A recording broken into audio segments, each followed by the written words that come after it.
You won't believe what happened this morning? My fur is standing up everywhere and I can't make it stop. This has never happened before. No matter what I do, my fur just springs right back up. I've tried everything. Nothing works. There must be a scientific explanation. As a scientist, every mystery has an explanation. What force could make hair defy gravity? I need to investigate this properly. Wait! Yesterday I was working with balloons for static electricity experiments. Could this be related? Let me test my hypothesis. I'm rubbing this balloon against my lab coat to build up static electricity. The friction transfers electrons, creating electrical charge. Incredible! My fur is reaching toward the balloon. Static electricity creates an attractive force stronger than gravity. Let me explain the science.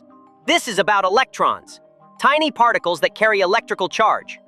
Rubbing transferred electrons to the balloon. Everything contains electrons.